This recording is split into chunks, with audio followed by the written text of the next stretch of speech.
the visually impaired. Again, this is a very low incidence, and it can be paired and often is paired with multiple disabilities, with kids who might have intellectual issues as well, and even kids with autism. Not that these things pair together, but because of reasons that the kid has the disabilities, they may also have a visual impairment.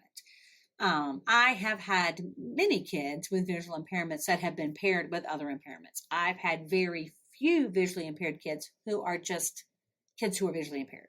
My experiences with visually impaired kids is they have also been intellectually disabled, or they have autism, just because they have had a disability due to traumatic injuries at birth or whatever that cause such things. Again, can be very medical. There are lots of reasons for vision loss, issues with the eye, in formation of the eye. So visual impairment refers to any kind of vision loss, including partial loss or blindness, and cannot be restored with medical treatment, surgery, or corrective lenses like glasses or contacts. In IDEA, a visual impairment as an impairment in vision that will affect children's academic performance, even with a correction. So, doesn't mean kids with glasses. Several of us have glasses. I've got contacts on. I've worn glasses since middle school. I've had contacts since high school. Probably half the people watching this or more have got glasses on. But we're not talking about kids with glasses. We're talking about even with corrective vision, there's still a great loss. So, characteristics, things that you might see with a visually impaired kid. Eyes don't move together when following an object or face, cross-eyed, and they kind of cross, and sometimes you'll have them one eye patched to strengthen another. Eyes that bulge, dance, or bounce in rapid rhythmic movements. Pupils that are unequal in size or that appear white instead of black. Repeated shutting or covering of one eye, unusual degree of clumsiness, frequent squinting, blinking, eye rubbing, sitting too close to TVs or holding toys and things too close because they can't see them, avoiding tasks and activities that require really good vision, extreme light sensitivity sometimes, and then inability to read a whiteboard or a blackboard. So these are things that are kind of warning signs. I've seen this a lot through the years. I just saw this year with a little kid. He was so stinking cute. He was in a special needs kindergarten class, which means he had an SDD label. They were still trying to figure out what was going on with this little fella. And, once again, it's kind of like the practice of medicine. You test this, it's not this. You test this, it's not this. And they're trying to figure it out. And so finally, through just lots of different things, remember the little one's only 5. And he didn't have a lot of these kind of these events that we were looking at. He went and had his eyes checked. And the eye doctor was like, oh my, he really has quite a vision loss. But could be corrected with glasses, but his glasses are pretty involved glasses. So this little fella comes into my room, and it was like he was seeing the world. He had just gotten the glasses like the day before or whatever. And he's so proud of those glasses. And he was telling me how he could see this on this and this on this and this and this. I literally got teary because his world just changed. And that was in the fall. And here it is late winter. And he has been perfect in class. His behaviors have changed. In so much now, he's still got some issues, but he is so much better because he can see. So I think, we tried this hearing and vision, and we think, oh yeah, they're fine. But sometimes there's so much going on that because of this issue that you didn't check this issue. So when in doubt, just make sure that they're seeing what you've got on that board. And in music, like I say, so much of what we do is auditorily, but we present so many things visually. And if you visually can't see a board and you visually can't distinguish between colors, some kids are colorblind, and we color code things all the time. So again, making sure that we have set these kids up for success. Learning needs. Provide technology aids for students with partial sight, low vision, or blindness to participate in regular class activities. So again, these are things that you will be told ahead of time. Remember, there are VI, visually impaired teachers, VI teachers that are assigned to kids who have these disabilities. They come to the schools. They are there. They're going to make sure that kid has what they need to come into your room and succeed. So they're going to come in with the technology they need. Now, you might need to have a little training, or there'll be an assistant that comes in with that kid so that you have a better understanding of what it is he needs. Provide special equipment and modifications for students to emphasize listening skills, communication, orientation, and mobility. So imagine again, what if you had a child who was completely blind in your classroom? I know at the secondary level, I back up even when I was working with some band boosters years ago.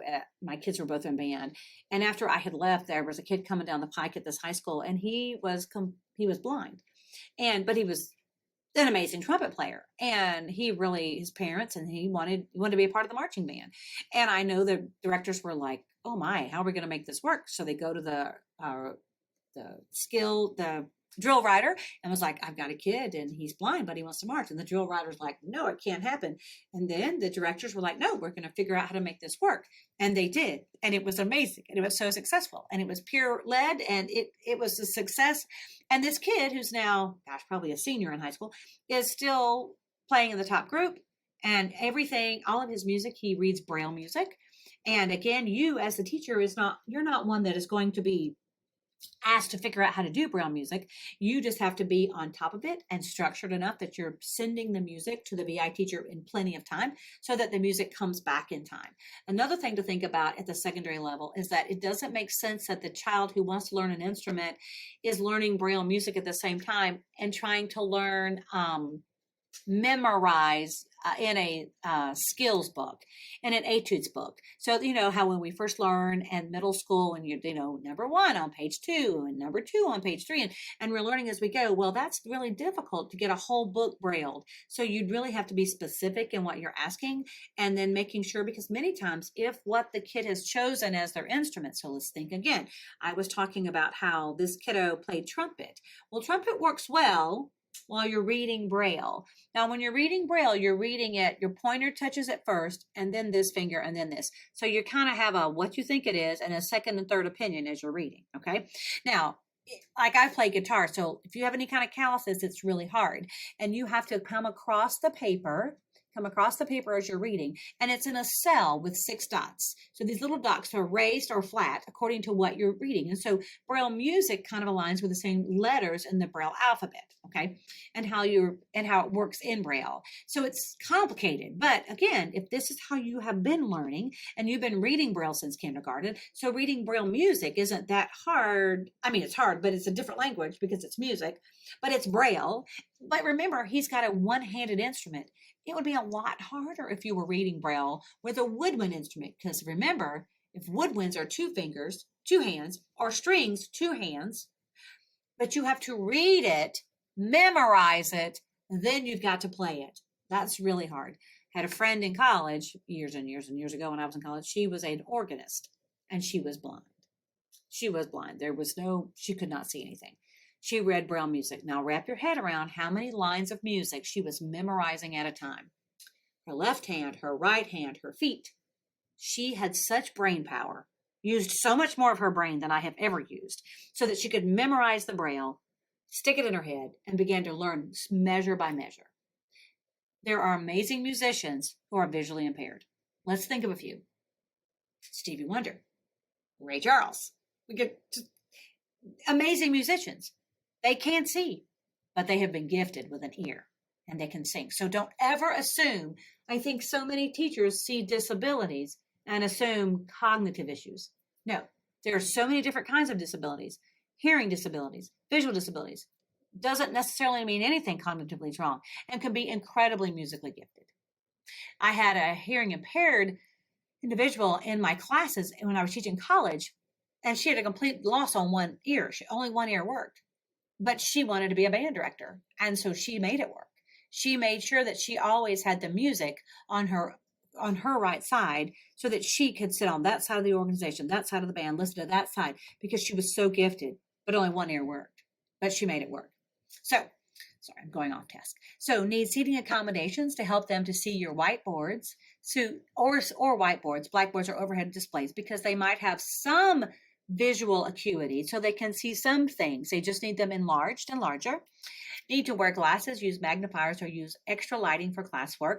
I would highly recommend keeping flashlights if you have kids with vision loss but not completely blind, so that you can use flashlights so they can see what you're talking about, like little bitty dollar store flashlights, so you can light onto the visual display of the graphics in front of them. And again, if they're sitting really close to the board, that will help them. But sometimes they need things like literally this close to they need them really, really close. So with a flashlight, and I've even seen some that have the little oculars, and they have the oculars, and then they have the little light on that. So making sure they have the things that they need. Require large print large printed handout materials or audiobooks for reading, need someone to assist in taking notes, again, note takers in the room, and need extra time to get to classes or complete work assignments. Again, all of this is the support systems into place with those VI teachers that kind of help you along the way, realizing what the kid needs and how you can best support them. You're not in this alone. There's the special ed teachers, the VI teachers, case managers, and remember, we all just want the kids to succeed. That's the whole idea. Success in music. Let's talk a little bit about this. Sing the song with students' names so that they get to know their peers. So you got to be able to see, they won't know. We talk about that a lot when we get to this chapter in the book of the textbook I use in the college class, is that, you have to see friends to want to go meet them. Like if you're sitting in darkness, or you're just seeing shadows and shades, then no one really has a face to you, and no one really has red hair or blonde hair. You don't see colors. And so they don't know their peers. And the sad thing is, if you aren't trying to get each other to know one another. So singing songs with Jason and Susie and Sally and John, and you're singing them, because what the kid with the visual impairment will begin to learn is their voices. They will be able to pair their voice with their name. They may not have a sight. They won't see them, but they'll know. They'll be able to tell you everybody's name in the room by just hearing them say their name, hearing them say something.